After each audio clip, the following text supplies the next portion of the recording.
And that's why you have to pay attention to this digital madness.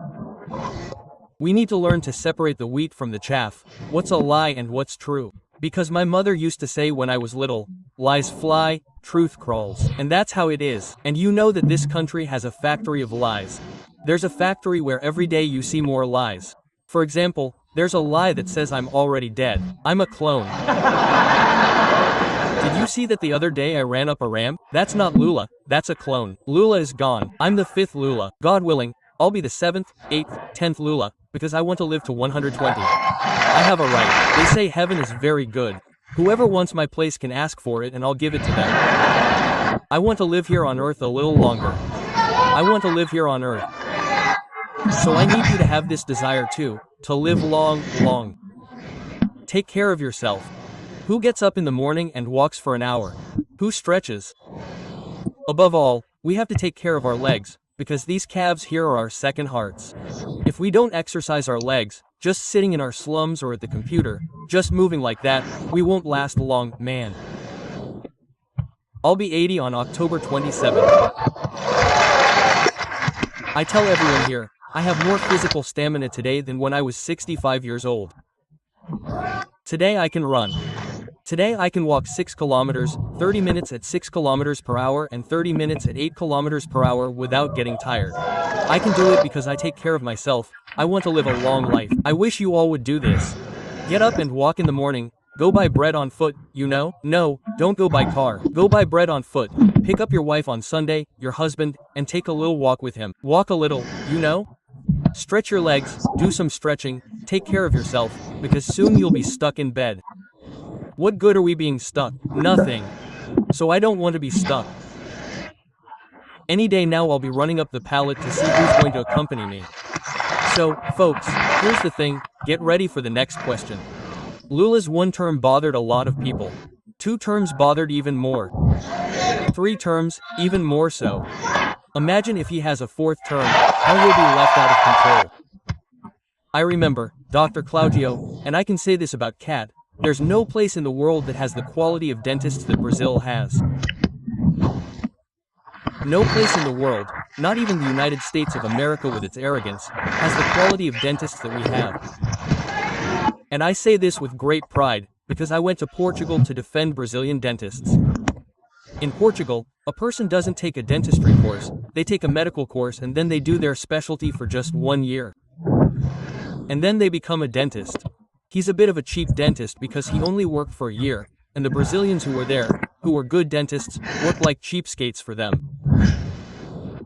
They outsourced the Brazilians, and the Brazilians did the work like cheapskates at the port.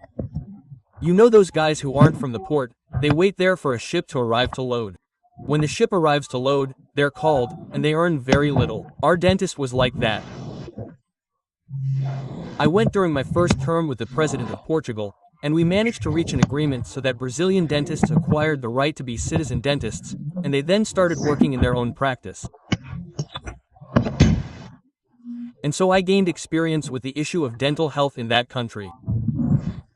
Once, I had a Minister of Agriculture, Minister of Agrarian Development, Paulo, who went to participate in a conference on small rural property in Germany. And he created a wonderful, beautiful magazine. And in the middle of the magazine, there was a cover of a beautiful lady, probably the daughter of an Italian or German father from Rio Grande do Sul or Santa Catarina, with very red cheeks, you know? Smiling, and close to her a bunch of plants that she had picked, lettuce, cucumber, carrot, and next to her a tall black man, smiling without any teeth here in his mouth. I called the boy and asked, "Listen, why did you put up this picture of this toothless black man? Do you think it's pretty? Do you think it's pretty, man? This is a picture you're putting up representing Brazil abroad, a toothless guy who's still black. Don't you think that's prejudice?" Quote, I remembered Joãozinho 30. Those who like poverty are intellectuals. Poor people like good things. I told him, you can cancel this magazine, throw this page away, and make a picture of a guy with teeth. And then I decided to create Smiling Brazil. The idea of creating Smiling Brazil was to make these ambulances go to the furthest places when people don't have a dentist, even on the outskirts of the big city. I mean, sometimes we think poverty is just far away. Sometimes it's right next door and we don't see it. Not everyone who lives in the city has money to pay for a dentist. Not everyone. So if you look in the outskirts of Sorocaba, you'll find people living here in the center of Sorocaba, who has a dental problem and doesn't have the money to treat it. That's what our service is for. It's to treat everyone, but preferably we reach those who can't afford it. Someone who earns little, who's retired, who needs a new denture. That's what we're for, because in this country, the younger generation needs to learn a lesson. There was a year here in the 1970s, when in many places, candidates for mayor and governor would bring a basket of ready-made dentures. They would arrive in a region, call people who were missing teeth, and ask them to try them on as if they were shoes. 38, 39, 44. It's too tight, it's too big. Well, we couldn't allow someone to choose a denture as if it were a trivial matter. In other words, to use a denture, you have to have a mold. It's delicate. You have to try it on once, twice, bite, try on, bite. Sometimes a lot of people don't get used to it. They fall asleep putting their dentures in a glass of water. Those of you who have fathers, mothers, and grandmothers know this. So, what was really missing was treating people with respect, because the most humble people in this country don't want to be treated with luxury. We want to be treated with respect and have teeth in our mouths. Once, I was there. Once I held a delegation of landless workers who had a camp at the port of Swap, and we sat at a table to talk. I put out a little bowl of cashews, and everyone ate them, but one guy wouldn't take any. I asked the guy, "Don't you like cashews?" He said, "President, I like them, but my mouth." Open your mouth. I don't have a tooth. I can't chew. And the guy who doesn't have a tooth, he doesn't chew meat, doesn't chew cashews, doesn't eat peanuts, doesn't smile, is afraid to show his mouth. In other words, to ensure that these people have access to the bare minimum, we need to know more than just building bridges or viaducts.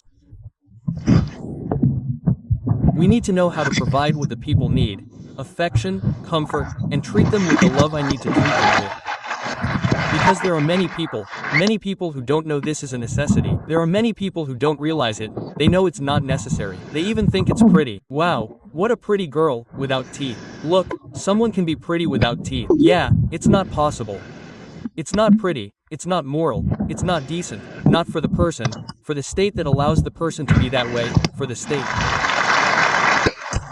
So what we want is to prove that it's possible to treat these people with a minimum of decency, with a minimum of respect. But there are people who don't like us doing this. There are people who don't like it, because when a government like mine spends, it invests our $400 billion to implement social inclusion policies, there are people who don't like it. There are people who think this money should be used for speculation. Why should bankers spend money on the poor? This Lula is a poor dentist, for one. Now the most specialized thing that we're doing it now, there's a specialty. My agony, and Padilla has known this since 2012, is that the most humble people here in Sorocaba, they get it at UPA, they get it at the UBS, they get it for the first appointment.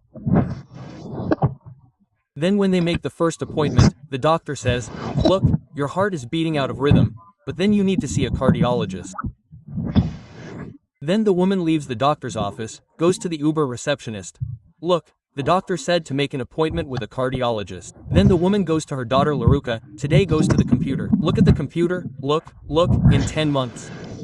Then the person goes home with a heart problem to wait 10 out of 10 months. She goes, gets there, is greeted with a smile, even with a smile from the attendant, who says, "Look, I'm going to the cardiologist." She goes to the cardiologist, he says, "Wow, you have to do one, what's up, Padilla? Echocardiogram, you have to do an MRI. Scintigraphy, all that stuff."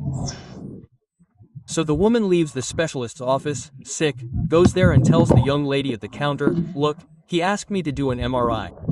Then she goes to the computer, boom.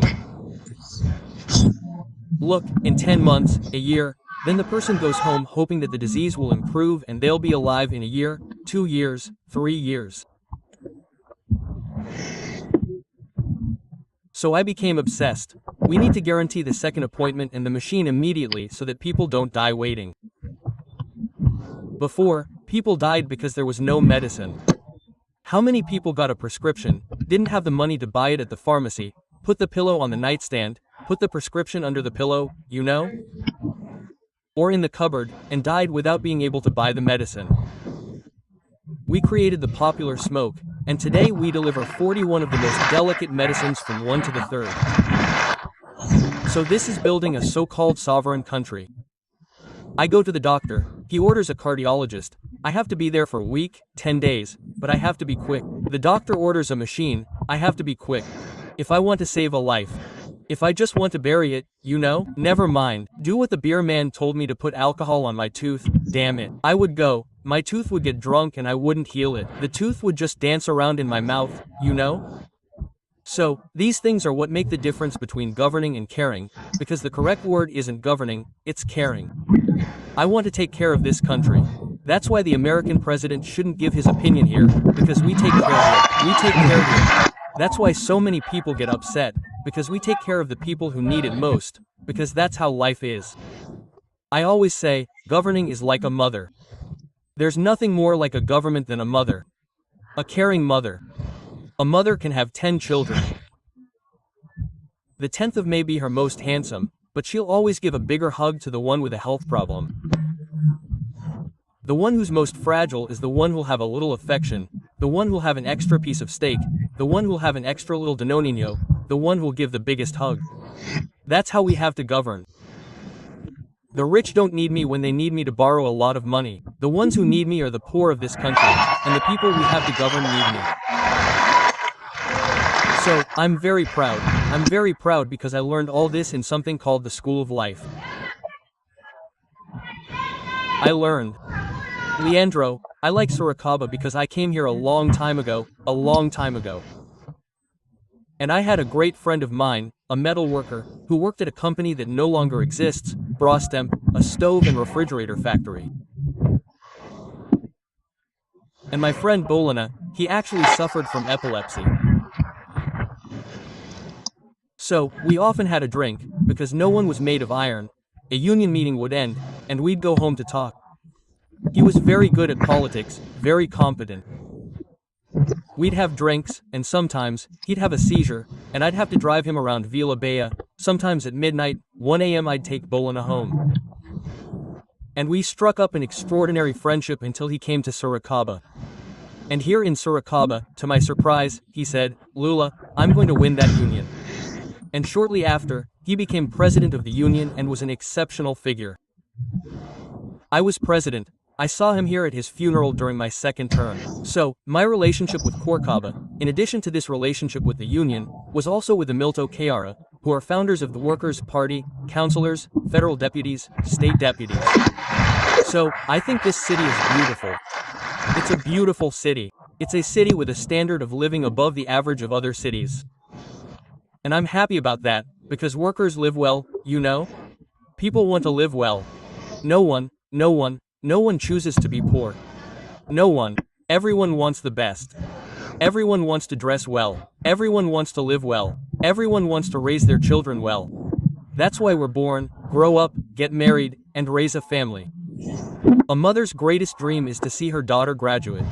It's to see her son graduate. There's nothing more sacred. It's not the money she has to give her child. It's education that makes a difference in people's lives. It's education.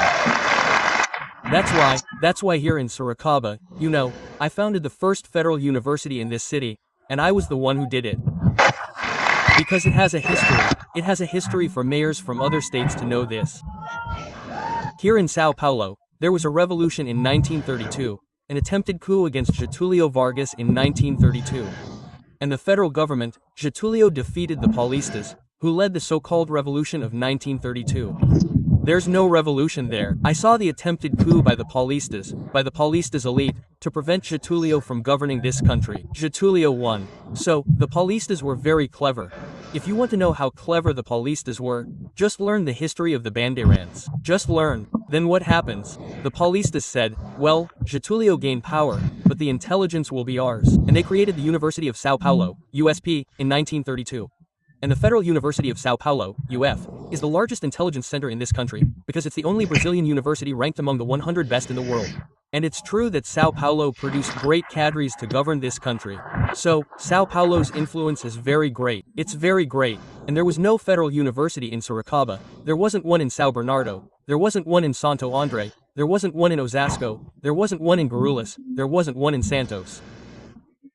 And I, then, as the only president of the republic without a university degree, said, I'm going to build federal universities in this city. And I'm proud to be the president who built the most universities in the history of this country. And I'm proud to be the president who will deliver the most federal institutes. When I took office in 2003, Brazil had 140 federal institutes, and the first of them was founded in 1909 in the city of Campo de Quataguases by President Nilo Peçanha.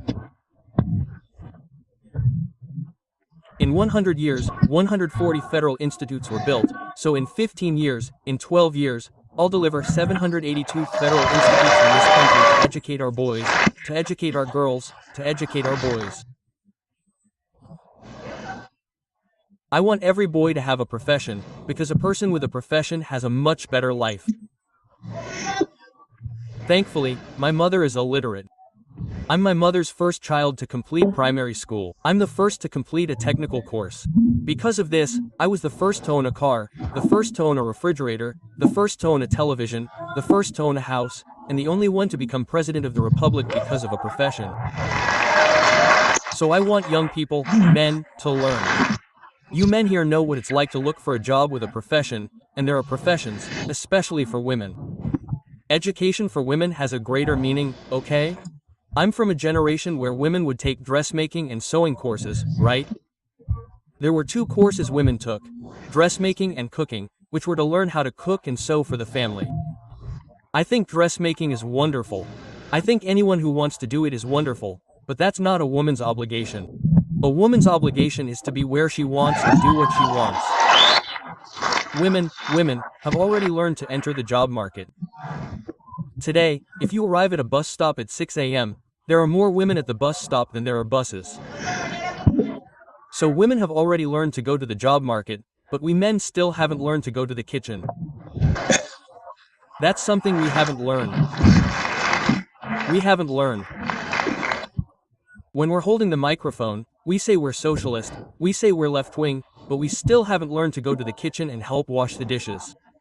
We haven't learned to bathe the children, to wash the dishes. Nowadays, diapers aren't washed anymore because they throw away everything disposable. But I used to wash colanders. Those who are older here know what colanders are.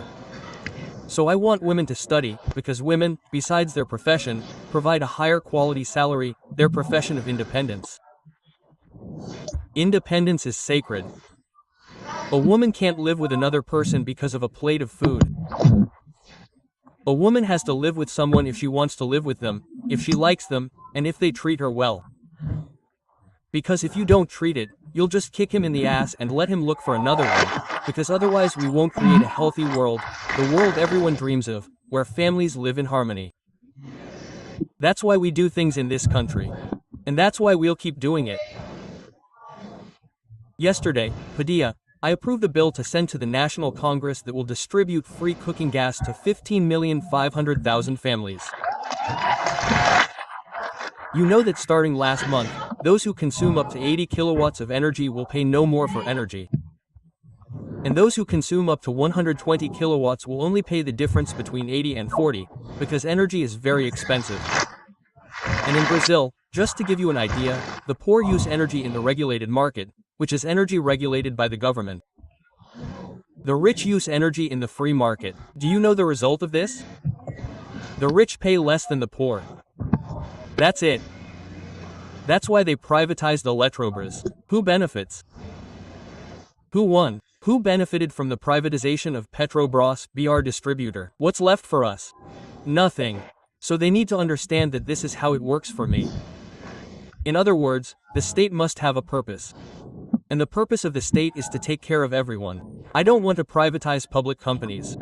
I want public companies to serve the public, like Banco do Brasil or Caixa Econômica. And those that make a loss will have to make a profit, because otherwise we can't do the things the people need. So, Padria, here's the thing. I want to congratulate you, because I think that, even in our healthcare sector, even within the Ministry of Health, in healthcare in Brazil, there are people who think oral health isn't a priority. They're not dentists. They don't consider dentists to be doctors. So, why bother with this? So, we have to be persistent. We have to insist. We have to encourage what's good, but people don't always embrace it. The other day I had a discussion with Padilla, discussing with him how to address the issue of girls and young women's health, menstrual dignity. In other words, we're distributing them for free. Where to distribute them? At school, at the post office, because people often don't have the money to buy them. So we want to ensure people have a minimum level of protection. Until one day, someone gets better and goes to buy a geriatric diaper. How many elderly people are in need and don't have the money to buy them? The state is responsible for taking care of them. And now we're going to establish a care policy in this country, because Brazilian society is getting older.